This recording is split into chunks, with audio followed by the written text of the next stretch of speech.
The low stakes player pool has figured me out. Well, not really, but they have started making some adjustments. So what if players in your pool start adjusting to you? I'm going to show you guys some of the counter adjustments I have been making, and more importantly, how to come up with these plans yourself. I like to think of poker as a dance, and if you can just stay one step ahead, all of the pretty poker players will give you their chips while they... never mind. Let's jump in. So here are some of the adjustments the stronger players in my pool have been making to me. They've been checking their range out of position. They have been not stabbing nearly as much as the preflop raiser when I check to them from out of position. They have been calling overbets way too wide on rivers, and they have been flatting a ton of strong hands preflop, essentially to keep the recreational players in the pot behind. So basically, they've been trying to play like me. And I just want to emphasize, I have been playing this way basically for 6 years, and until I spent a year putting content on the internet, essentially saying, hey guys, here's the entire playbook of how I play, the player pool did not adjust. So don't overreact and start thinking the entire player pool is going to adjust to you on day one, because it will not happen, I promise. So let's go through the counter adjustments I've been making one by one, and we will start with what to do when opponents are range checking from out of position. So some of the stronger players in my pool I have noticed have just been range checking to me, specifically in single raise pots when they are the preflop raiser. And here is the adjustment I am making. Mostly on flops, I am going to play an overbet or check strategy where I am primarily going to be checking back on the flop. And then on the turn, after the flop goes check, check, once again, if they check again, I am again playing an overbet or check strategy. Now, in extremely rare cases, I am checking back my entire range on the flop. So what does all this mean? Let's jump into a couple of examples and I will explain. All right, so we are playing 2-5. Villain and a low jack, who is a strong player, is going to open. We flat on the button with pocket nines here. What do you know? Flop comes jack, 9, deuce. And in this spot, I've seen quite a bit in single raise pots, some of the stronger players just checking their entire range to me, trying to give me a little bit of rope to hang myself. So my adjustment in this spot has essentially been playing a big bet or check strategy where I am mostly going to check back on the flop. And when I bet, my bets are going to be extremely polarized. What they want to happen when they check their range to me out of position, they just want me to start going crazy with my air, with my low equity draws, etc. And I am not going to take the bait. So how I'm going to play on this flop, when I have very strong hands here, like pocket nines, pocket deuces, jack 9 suited, maybe I'd even have a hand like pocket queens on the button here. When a strong player opens from the low jack, if there are a couple of fish in the blinds, we'd like to keep them in. Remember, no use really in isolating the very strong player preflop. So I'm just going to be betting my very strong hands here for a very large size. And then my hands with a ton of equity here, my nut flush draws, my combo draws like ace deuce of spades,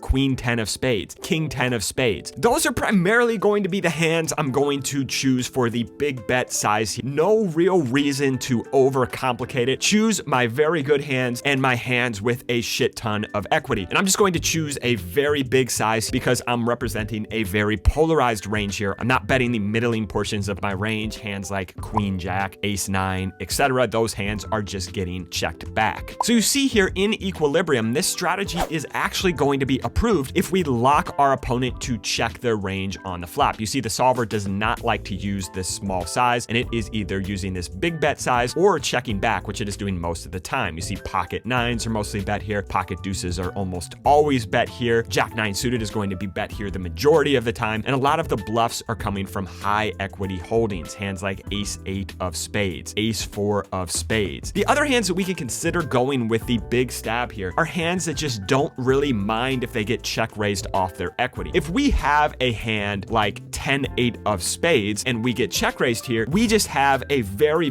easy call because we have a mountain of equity against their range that is check raising. If we have a hand like pocket nines or pocket deuces, again, we have a very easy call because we are just most likely ahead of their range that is check raising. And we could also maybe work in some hands like 8-7 of hearts or 8-7 of diamonds or something like that here on the button, because if we do do get check raised, well, we just have a gut shot. It's not even a gut shot to the nuts. We have a very easy fold if we get check raised here. So if we want to go crazy here and find more big bets on the flop, we can pull those from kind of our low equity draws that don't mind folding if they get check raised. Again, we just want to choose hands that have a very, very easy call if we get check raised and hands that have a very, very easy fold. And if we do have a hand somewhere in the middle, like a king jack, queen jack, jack 10 type hand, I am mostly just going to be checking back this flop because villain, especially with a low jack open here, very tight range, if they're checking their entire range on the flop, well, they just have all the overpairs, right? They have queens, kings, aces, they have all the ace jack, etc. They have very strong hands here. So king jack is a hand that kind of wants to check back here now on this flop. And if our opponent comes out and bets the turn, well, we have a very easy continue. Now we've given them rope. We are beating all of their bluffs. And if our opponent checks again on this turn, we are going to play a big bet or check strategy. And king jack now at this point, once our opponent has checked twice, is a very, very thick value hand. We are just trying to get value at this point from all of their showdown value that is never folding to a single bet here. If our opponent has a hand like pocket tens or ace nine suited or pocket eights, all of those hands would play this way where they would check their range on the flop and now on the turn they would check again attempting to get the showdown. And mostly when our opponent has these showdown value hands, they are not going to fold for one bet. So if they check again on the turn here with king jack of clubs, I would most likely choose this big size here on the turn after checking back the flop. So going back to our handy dandy little guide here, you see on the flop playing over bet or check. You see on the turn after the flop goes check check, if they check to us again on the turn, we are playing over bet or check again. And you see here in rare cases I said I would check back my entire range on the flop. So when does that apply? We would have to be playing against a villain who is capable of just massively overbetting on the turn and the river with their bluffs if we check back on this flop. If you are against a player who, if you check back on this flop, that they may come out and just bet 2x pot on the turn and 3x pot on the river with their air or their low equity draws because they sense weakness, it may just be a better, more simplified strategy to check back all of our hands on the flop to give our opponent even more rope. Now, disclaimer, this is very, very, very rare, right? And I have not encountered this type of villain yet in the entire player pool at 5-5. And to be clear, this doesn't just mean the player is going to bluff when you check back the flop, right? This means they're going to use massive overbet sizes because that's the only way it is higher EV to check back our super nutted hands on this flop, like top two pair and sets, is if our opponent's going to put in massive overbets or massive check raises on the turn with low equity draws and air if we check back the flop. I would say for 99.9% of even live pros, that is probably not the case. So the overbet or check strategy on the flop is probably going to be the best strategy, and probably just throw the check back entire range on the flop out the window unless you are playing against a true maniac. And just one last little caveat, there are going to be boards, for example, like 9-8-6 two-tone, where the solver prefers playing a small bet or check strategy because it wants to bet a lot more on these boards. For me, I like to simplify. I like to play a strategy that I can easily execute in game. So I don't think it is going to be losing much EV by just playing a big bet or check strategy on pretty much every board if our opponent is checking their range to us from out of position. You see here on 9-8-6, the solver just prefers using the small bet size basically when checked to because it is betting so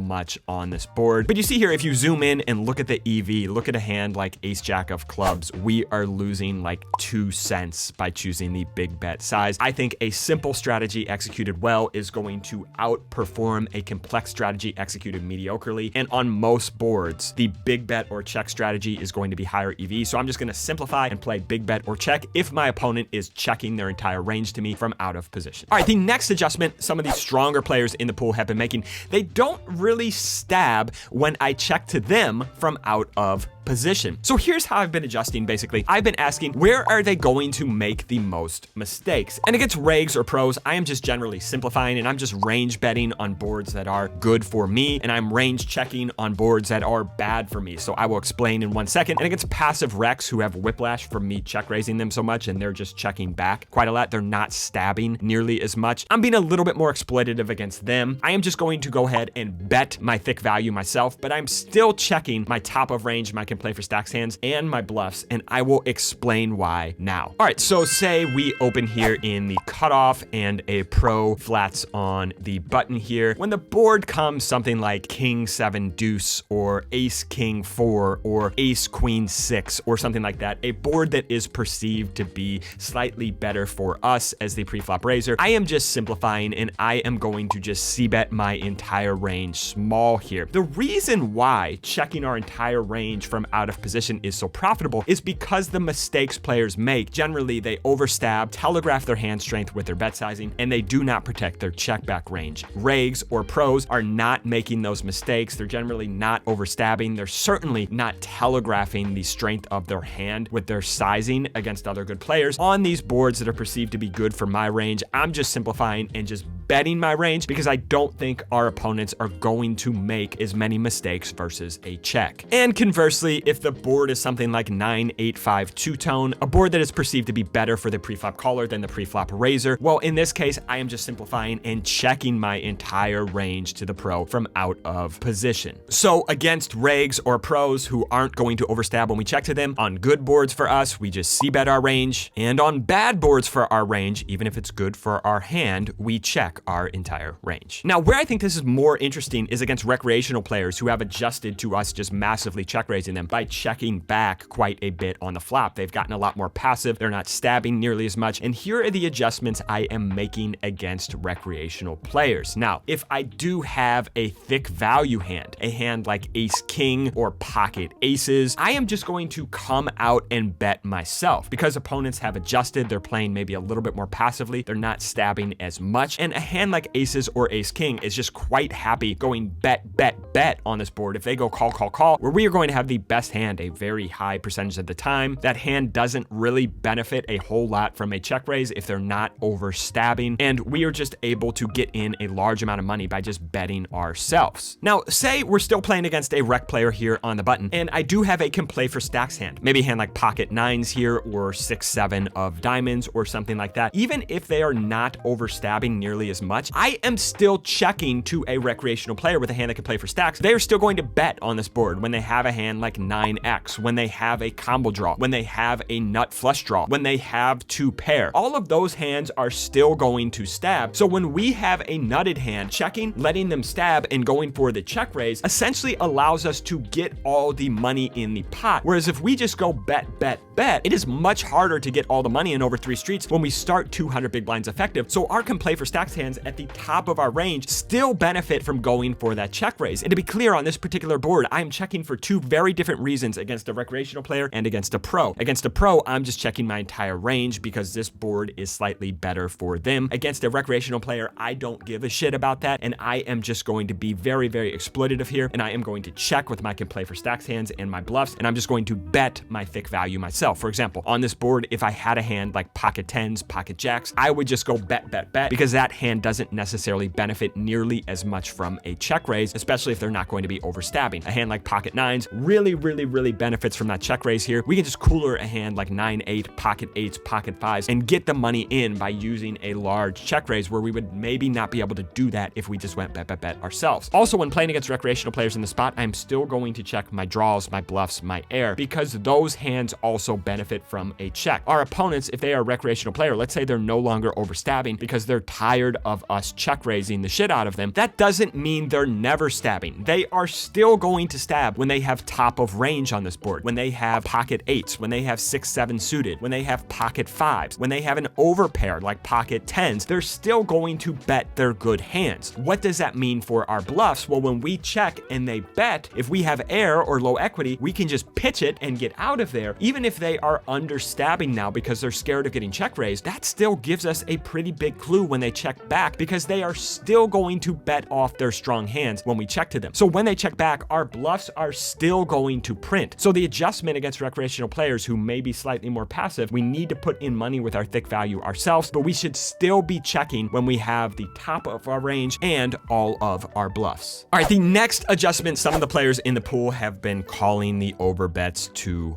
wide. We get to a river, I overbet, they call it off with second pair or whatever, and I think, what adjustments can we make here? So against these type of players who have been getting sticky, who think I'm a maniac, I'm essentially just using huge sizes for thin value, and with my bluffs, I am sizing down, just targeting them to fold hands like their ace high draws, king high draws, etc. when I have air. So let me show you a couple of examples. All right, so in this one, we are going to open to 25 from the cutoff. A reg in the small blind makes it 105 here, and this player has been sticky against the big bets. So the flop here comes ace, ace, 4. He checks. I am not sure, but if I had to guess, I may guess that this player is just checking his entire range from out of position, because I've seen him check twice now in a 3-bet pot on a board that is supposedly good for him. So I'm just assuming that he's checking his entire range. I'm going to play a big bet or check strategy myself here. This hand, really nothing going on, so I am just going to check this one back. The turn now is a king, and he comes out and bets $30, like 15% pot here. I think we have a pretty easy continue here. Our hand is too strong to fold, so we're going to call and see what transpires on the river. Now the river is a jack, which really changes nothing, and our opponent checks. So let's talk about our opponent's range here on this river, and I think if our opponent did have a very strong hand like ace queen, ace king, something like that, this is not the line he would take, right? At some point he would start putting some more money in the pot, whether it was on the turn or on the river. It looks like we have showdown value when we check back the flop and then call the turn. So I do think if he had an ace, he would just bet this river at a high percentage of the time. What type of hands make sense for him checking on the flop? We're not sure if he's checking range, but let's assume he might be, and then choosing a small bet on the turn and then checking on the river. Well, I think his range is pretty face up on this river. It's going to be a lot of hands like pocket queens and pocket tens. So this is a spot where typically I would choose a very small size to target a hand like pocket queens or pocket tens, because it just looks like our opponent is weak and he can't really call here. But because my image has started to become a little bit maniacal and this player does not like to fold to me, I don't think he is checking pocket queens or pocket tens to fold. So I'm going to choose a massive size 2x pocket, just going super thin for a very large size, because our opponent is calling too much in my estimation. All right, one more example here. We open in the cutoff with ace 10 off, and villain on the button is going to call. Flop comes king 10 4, and in this hand, this is a recreational player, but he is thinking he is trying to adjust. Now, if this was a pro on a king 10 4 board from a cutoff open, I would just be betting my range here. But against a recreational player, even though he is trying, even though he is thinking, I'm just going to essentially do what my hand wants to do here, which is check and maybe go for 2 streets. I am going to check, and our opponent is going to check back. And I do think, even though this opponent is probably not going to overstab against us because he expects to get check raised quite a bit, I do think he's still going to bet off his strong hands here. If he had a hand like pocket 4s, if he had a hand like king 10 suited, even if he had a hand like king queen or king jack, I think that hand would get bet here a high percentage of the time. Now the turn is a king, and once again, my plan here on this turn is actually to check, to give our opponent a little bit of rope, have him maybe stab with his gut shots, his straight draws, his worst 10x, whatever that he checked back on the flop. I think if I could redo this, I'd just come out and bet on the turn myself here, just targeting all of his showdown value and maybe his draws to check back the flop. But I go for the check again, actually going for a turn check raise here for thin value, and he checks it back. Now the river is an innocuous deuce of hearts, and at this point, I think when our opponent checks back the flop and checks back the turn, he would just bet off all of his draws at some point, either on the flop or turn, so he doesn't have a draw. I think at a high frequency here, our opponent is going to have showdown value, right? A hand like pocket 9s, pocket 8s, maybe a worse 10x. Now, if I was playing against a typical opponent here who did not know me, who had not watched the Hungry Horse videos, who did not know I am absolutely insane, I may go for a small bet here, targeting the weak portions of their range. But this player does not like to fold to me, so I am going to choose a massive size here because I believe he is calling the overbets at way too high of a frequency, so my adjustment is just to go super thin. I'm going to go 150, nearly 3x pot. Our opponent snap calls, we flip over the ace 10, and of course, we are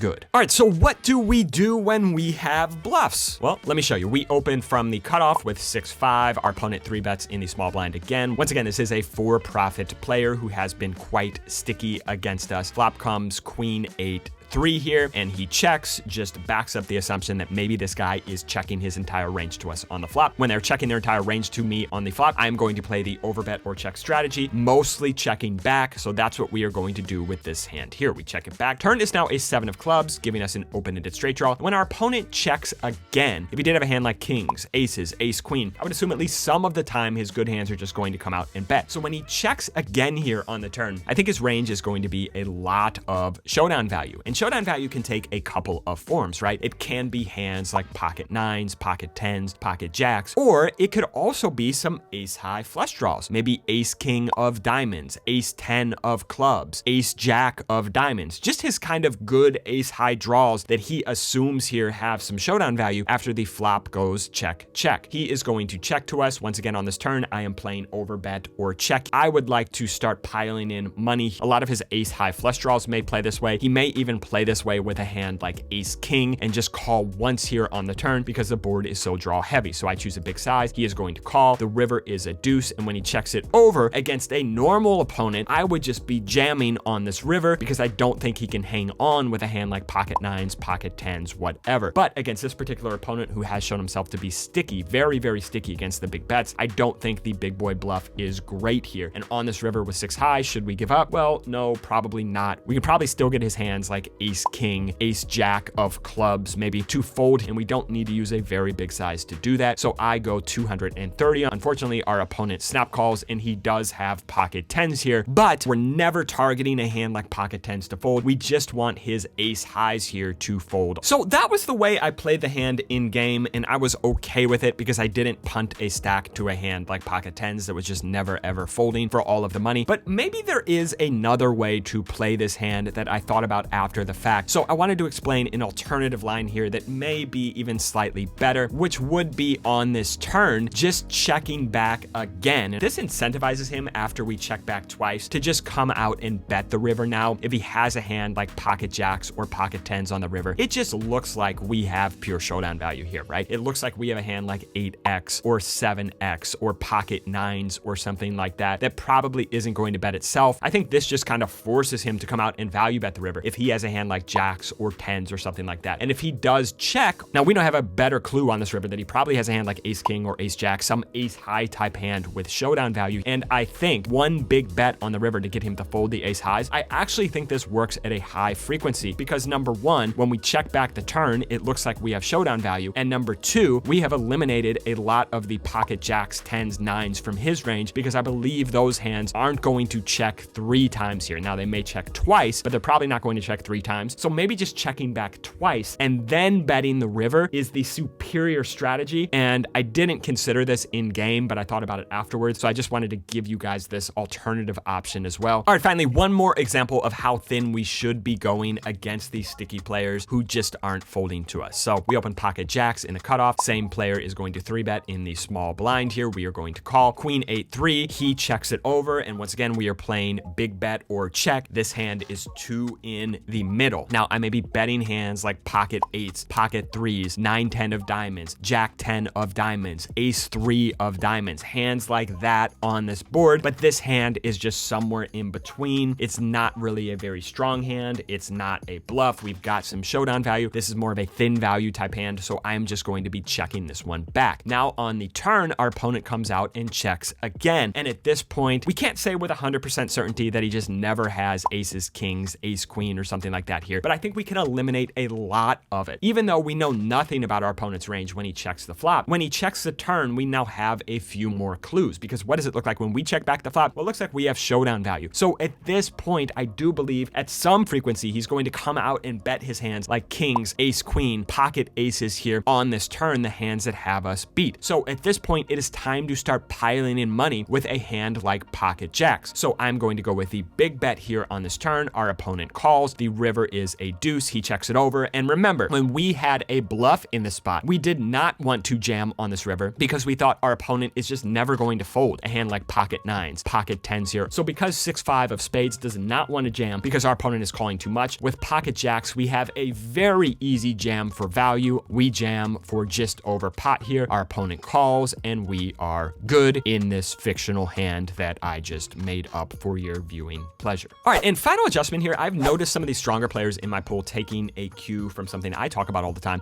and just flatting their stronger hands when I open, especially when the rest of the table is recreational players. They want to keep those players in. No real use to isolate me. They want to keep the weaker players in who are going to make 100 big blind mistakes post-flop. When they are flatting some of their strong hands pre-flop, here are some of the adjustments I'm making. I'm opening wider from later positions. Say I'm in the hijack or cutoff and they are in the button. I'm just opening more hands because we're not going to get 3-bet nearly as much. I'm over folding to 3-bets because they're just not 3-betting enough. And when I make this adjustment against regs, I'm using a polar range, but it's hard to find kind of the bluffs if you're just not 3-betting a lot of the value. So we'll talk about this in a second and I will explain. I'm also getting greedy with thick value when they flat pre-flop because they can have some stronger hands in their range. They can have some overpairs. They can have some suited broadways. And finally, being a little bit more careful with my bluffs and thin value because their range is a little bit stronger than we assumed if they are flatting some big pairs, some suited broadways, stuff like that pre-flop. Let me show some examples. So first, let's talk about how I construct kind of a polar 3-bet range. If a reg opens from early position and I am also early position or I am on the button, whatever, and there are multiple fish behind me, this may be my 3-bet range against a pro who opens. You see, I'm only 3-betting the very top of my range here, right? Kings, ace, king suited, aces, maybe sometimes queens and ace, queen suited. And then I am also 3-betting the bottom of my continuing range. And when they open from early position, I have a relatively tight continuing range. So maybe my worst ace that would continue in ace 5 suited, and then some of my 10x type suited Broadway hands, king 10, queen 10, jack 10, 10, 9, something like that. So it's a very polar range where I'm flatting with hands like pocket jacks, ace king off, king queen suited, ace jack suited. These hands are the middle of my range against an early position reg open, and these hands want to flat to let the fish in behind. Now let's say a reg opens in the cutoff and we are in the button. It's the same idea here, but our range expands. Both the top of my range here would maybe go down to ace queen suited, ace king, jacks. All these hands would be 3-betting for value now from late position. And you see the bottom of my range now expands a little bit to worse hands as well. Maybe my king 9, king 8, ace 6, and ace deuce. Hands like that. You see now that the ace 5 suited is just too good to 3-bet. It is now the middle of my range. Same thing with a hand like jack 10 suited or queen 10 suited. These hands are now near the middle of my range, cutoff versus button. Why am I overfolding to 3-bets from regs when I've noticed they're flatting some strong hands pre-flop?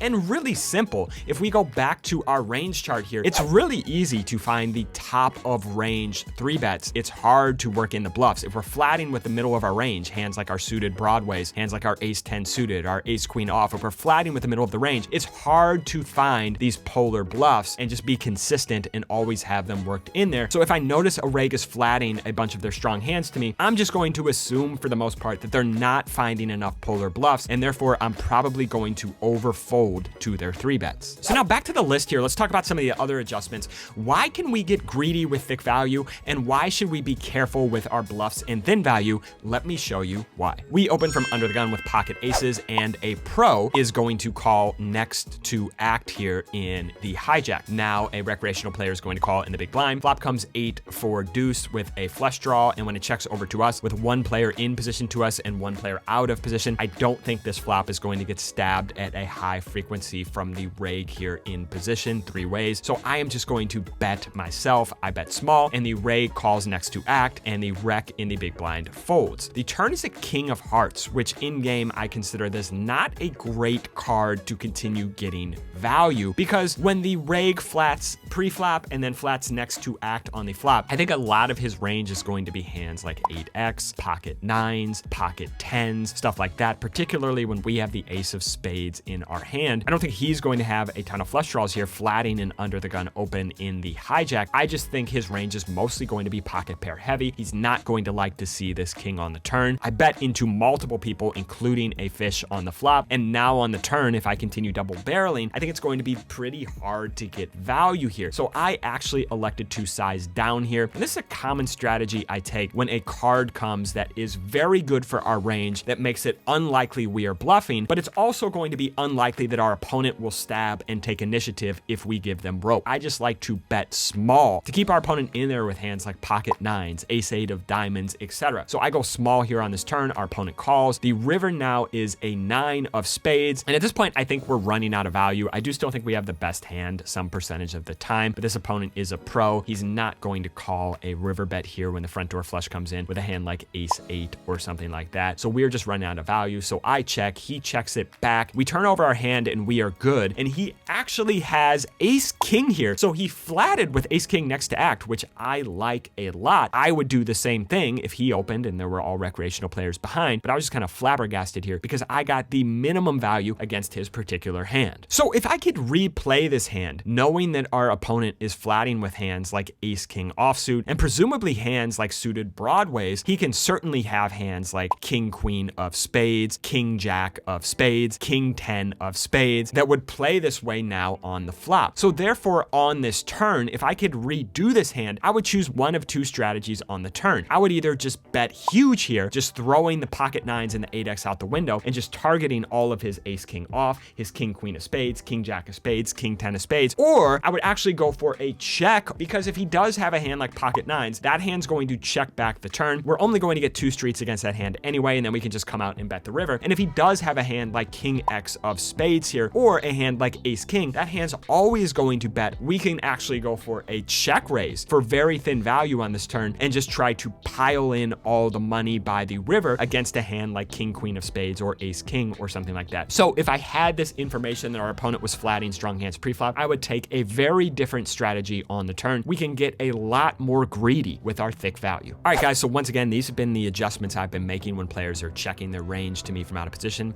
when they don't stab, when I check to them, when they call over bets too wide, and when they flat some strong hands pre-flop. Maybe these aren't the specific adjustments players in your pool are making to you, but hopefully this video gives you some insight in how I think about making counter adjustments and building these plans to start counter exploiting our opponents. Hopefully you guys enjoyed this video and it turns you into the biggest boy possible. Thank you guys for watching and have a gentle